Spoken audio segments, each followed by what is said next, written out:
Okay, Joey, first of all, Leon Clark, good to see him amongst the goals, wasn't it, midweek? And given what he's gone through, of course, I guess your next step is giving him, is managing his return, isn't it, with game time and getting it all right?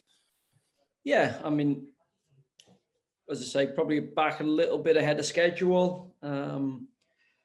Lofty missing the game accelerates him into the match day squad, and it was always a plan to have him available in and around the Swindon, obviously Scunthorpe games. But yeah, you're always delighted when the substitutes impact the game, and obviously, we all know Leon's quality and what he can bring. So to get that goal, and he's played probably 50 minutes for us, and he scored one with his head and one with his feet, and it's been worth 6 points. So if the season stops tomorrow, it'd be worth it just on that alone. And long may his goal scoring run continue, because they've been vital for us in the Crawley game, and obviously the third goal was the one that kind of put the tie beyond Scunthorpe. So really pleased with Clarkey, and as I say, really pleased for the whole group, the staff behind it. There's been times in the past you've heard me bang on about the sports science and the medical departments, and obviously we've worked not only to improve, the first team and all the surrounding structures, but there's also those support structures for the players that are absolutely key to having a successful organisation. And it's really pleasing when nights like Tuesday night happen, and to be fair to Leon, for him to acknowledge the work done by the people in the background, I think is a huge indicament of the kind of culture that we all want to bring at Rovers. Yeah. How's Ryan Loft? Is he back in contention for the weekend? Yeah. And it was a head injury, wasn't it? So, I mean, obviously you have to be careful with those, but it's key to have him back in, because obviously you want to get him back in the team and around the fringes as soon as you possibly can. Yeah, look, there's a couple of stitches in his eye, and another, if they'd been the FA Cup final, he wouldn't have missed the game. For us, it was a case of there was a deal done, and we had to be mindful of that. That obviously doesn't apply when we play Scunthorpe again further down the track. But in those moments, we just felt, we played 90 minutes back to in the Swindon game.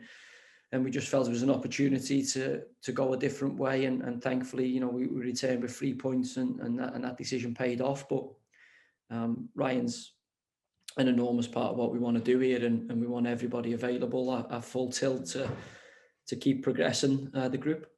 Yeah, and it must be nice and confidence-wise around the changing rooms, around the training pitch at the moment on a 4-game unbeaten run. Does that have any effect going into this weekend's game when you're playing a team that hasn't won in the last 4? No, I watched the game yesterday against Bradford, and they were really unfortunate. Walsall not to certainly take the lead in that game, and they'll be kicking themselves that they haven't managed to take anything out of it. So it's a tricky fixture for us. Again, the games that you're expected to win, in my experience, are the hardest ones. The big games and the games against sides in and around you, they kind of take care of themselves. So for us, we're back in front of our fans. We're in our stadium. The rapport between the team and the fans is growing. And, I was doing my programme notes this morning. We need everybody playing the best. And that's not just the players on the pitch. That's everybody who comes to the stadium. If we're going to mount a challenge in the second half of the season, then we're going to need that 12th man. And, the men and our fans, as they've shown in the last 2 away games, 300 and odd Scunthorpe on a Tuesday night, and nearly 3,000 at Swindon on the Saturday.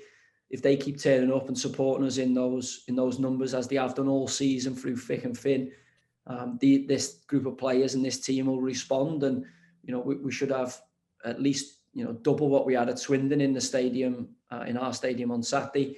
And we want the noise. Our players will respond, and I think as that relationship grows, it can only be beneficial for the football club and drive us to the places that we want to get to. Yeah. Are you looking at the table to the playoff places? Do you not really pay attention to the tables at this stage? It's just about game by game, and you are where you are. When you get there, you'll get there. No, I'm looking at everything at all times. That's my job as the manager. I'm looking at everything, stats, indicators. If someone concedes early, what's the response to it? I monitor everything. That's my job. And for me, I'm aware of all the moving parts at every given time. But the only thing that is important is the next game. I know it's cliched, but it's the only thing we can control. So, yeah, you're aware of the medium and long-term structures and strategies and stats, but also you've got to control the here and now.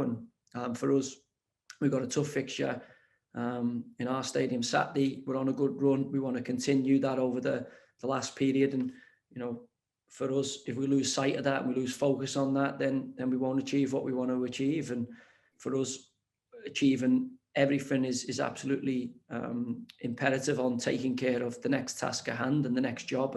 And for us, that's Walsall. Yeah, Matt Taylor's a former teammate of yours at Burnley, wasn't he? So he's someone you know pretty well. How do you assess him in his management career? He's a good friend of mine, Matt. Yeah, we obviously shared a promotion together, some good times. And as a young coach, we've interacted with each other quite a bit because, it's a lonely position sometimes being a head coach or a manager. And I think he's proven he's a good manager. He's got a real test on his hands because of the kind of run that they're on. And he'll know all good and well he'll be getting absolutely no leg ups from me. I already told him that. He phoned me Sunday about a couple of things, and we had a little bit of a laugh and a joke on the phone, but it'll be business as usual. Matt's a superb career he had. He's a very competitive lad and has shown that in his coaching journey so far. And we know we'll have a tough test. They're running hard for him, his team. They're not playing like a team that's struggling for results. So for us, we'll need to be at our absolute best to get anything out of the match. Yeah, and just finally, Joey, it's now obviously coming towards the end of January, so it's a question you'll probably be glad to hear the back of. But is there anything likely? Is there anything likely to happen, ins or outs, before the deadline? Yeah. Is there anything you can share with us before the deadline? No. But expect there could be some business is the message to fans. Yeah,